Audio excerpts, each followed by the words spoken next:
My name is Frank Grant, and at 55 years old, I was staring into the eyes of the man who had just executed my professional life. His name was Mark Ellison, a 30-year-old shark who wore tailored suits and contempt like a badge of honor. I was standing in his corner office, the place where I had trained him 3 years ago. Mark leaned back, his smile predatory. "Frank," he said, tapping a pen on the polished mahogany, "your performance metrics are satisfactory, but your approach is, frankly, too old. We need new, agile thinking. We need younger blood. Before I get into this insane story, do me a favor and hit that like button and subscribe to the channel. It really helps me out, and trust me, you won't want to miss what's coming." That was it. 30 years of loyalty, 2 promotions, and 2 decades mentoring half the management team wiped out by a single, casual insult. They escorted me out. I watched the faces of my former colleagues, some pitying, some relieved, as I was paraded through the very halls I helped design. I was immediately blacklisted from the entire logistics sector. Every recruiter saw 55 and fired and dismissed me as a costly liability. The psychological impact was devastating. My wife Laura couldn't handle the financial freefall. She took the house and filed for divorce, accusing me of ruining her golden years. That divorce shattered me more than the firing. I was left alone in a cramped studio apartment, watching my savings deplete faster than I could calculate. The worst part was seeing the worry in my daughter Sarah's eyes. She was a brilliant student, but without tuition, her scholarship was useless. I was failing her. I was surviving on canned beans, haunted by the ghost of the executive I used to be. One rainy evening, I was forced to deliver pizzas for Luigi's Pizza just to afford rent. When I delivered a pepperoni to a former colleague's house, I saw the shame and pity in his eyes as he over-tipped me. That feeling of being a charity case, it was a deeper cold than the January wind outside my Honda Civic. That night, consumed by despair, I finally forced myself to go through the last few items from my parents' house, the items I hadn't been able to look at since their passing 10 years ago. It was a dusty carton filled with photo albums, old Christmas ornaments, and broken-down toys. At the bottom, tucked beneath a stack of my mother's knitting patterns, I found a small, locked wooden box. It wasn't fancy, just functional. Inside the box lay a single, yellowed envelope. My father's handwriting was still clear on the front. "Do not open until Frank's 55th birthday." I had passed that milestone 3 weeks ago. My hands were shaking as I broke the seal. Inside there was no will, no deeds to properties, just a short, handwritten letter from my mother and a single, archaic-looking slip of paper. My mother's letter was simple. "My dearest Frank, if you are reading this, your father and I are watching over you. He always believed that time and compound interest are the only true friends a man needs. Never lose your patience, my son. We did this for you." The slip of paper was a receipt from 1970 for a mutual fund investment.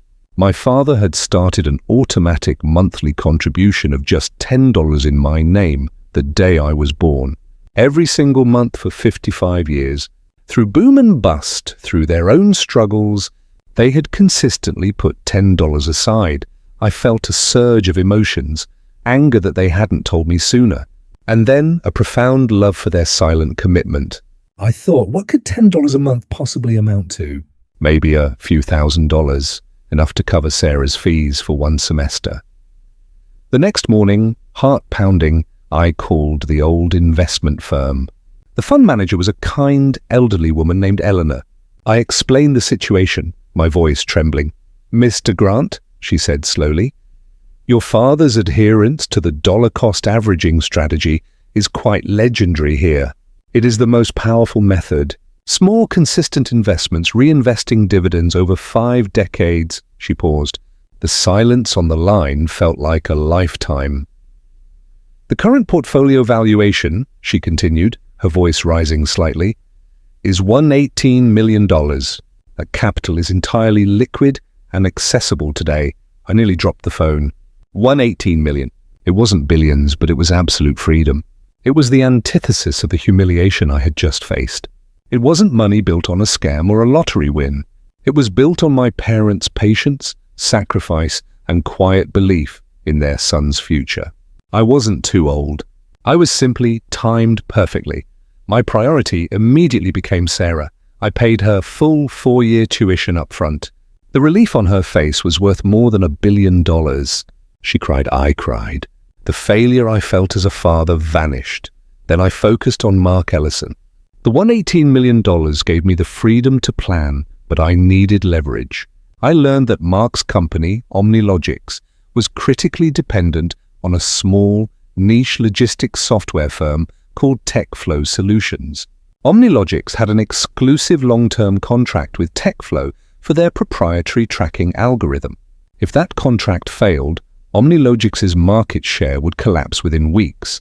Using my newly accessible capital and securing a small loan against the portfolio, I quietly and quickly acquired a controlling stake in TechFlow Solutions.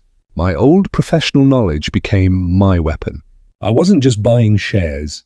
I was buying the choke point of Mark Ellison's entire operation.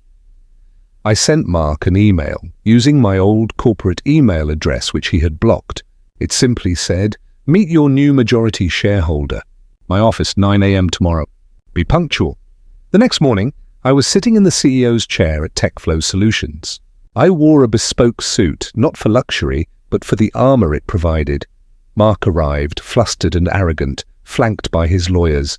He looked around the small, unassuming TechFlow office with clear disdain. "What is this?" Mark demanded, his voice tight with confusion. "Who are you people? And why did you summon me here, Frank?" I smiled, a slow, cold smile that didn't reach my eyes. "I am the chairman of the board here, Mark, and I summoned you because I have a business decision to make regarding OmniLogics' largest contract." His lawyer started shouting about contract violations. I let them talk. "Enough," I finally cut in. I slid the cancellation notice across the table. "The contract is terminated, effective immediately, citing corporate mismanagement by OmniLogics' head of operations." "That would be you, Mark." Mark erupted. "You can't do this. This will cost us hundreds of millions. It will destroy our market valuation.